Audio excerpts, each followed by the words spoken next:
I came to the New School about 5 years ago and was asked to introduce law-based courses into the Lang curriculum.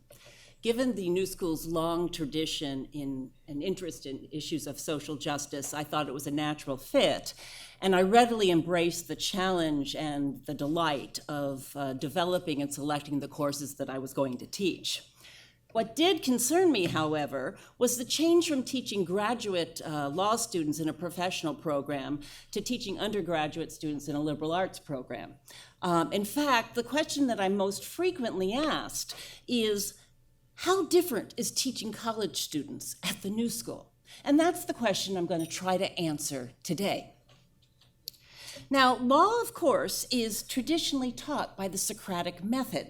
And although Socrates and I may sit on opposite sides of the political aisle, and the days of the traditional Socratic method popularized in films such as The Paper Chase may long be over, the wisdom of Socrates' approach to teaching still motivates and guides law professors. First and foremost, learning cannot be taught. It must be discovered. Or as Socrates tells us, the most that can be done is that one person who is more knowledgeable than another can, by asking a series of questions, stimulate the other to think and so cause him to learn for himself. And so I asked myself, how can I modify a method with which I was very comfortable with in the law school setting? How can I introduce this to a small discussion groups so that I can ensure that it nurtured and not intimidated students, so that it stimulated and didn't alienate college students? Well, the simple answer is my months of worrying and planning were for naught. Because from my first class, they turned the tables on me pretty quickly. My students were not passive receivers of information. And from the moment I stepped into the classroom, they were the one asking the questions.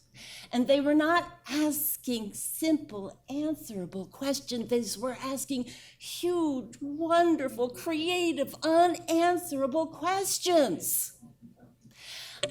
Just in the last 2 weeks, I want to give you a taste for some of the questions that got tossed my way.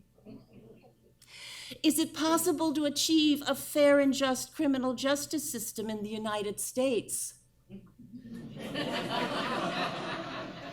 Will the national focus on the police activity in Ferguson, New York, Staten Island, and Chicago have an impact on the Supreme Court's recent tendency to cut back on the Fourth Amendment's exclusionary rule? In Plessy versus Ferguson, Justice Harlan wrote a powerful dissent, which we read and they loved, demonstrating why the separate but equal doctrine was unconstitutional. They asked me, why did the Supreme Court majority take more than 50 years to recognize it was unconstitutional in Brown versus Board of Education? Has the prison system replaced the mental health system in the United States? If you were an immigrant in the United States in the 1890s, would you rather settle in New York or Chicago? My favorite question. Now, back to Socrates. Understanding the question is half an answer, because my point is I quickly learned that it wasn't my ability to pose a meaningful question that mattered. It was really recognizing that they had wonderful, wonderful questions, and that as a teacher, it was my capacity to help them frame and understand the question. And that by breaking down the question and learning how to think about the question, and of course, by helping to provide them the skills that they needed to try to start to understand that question, we were really beginning this quest to learn. And perhaps most importantly, it was understanding that the important questions that they were interested in did not have easy answers, and that we could not expect to understand them in the mere small amount of time with which we were going to spend together. And so that they were going to begin a lifelong journey, and hopefully we could start to develop the skills that they were going to need on that journey to start to answer those questions.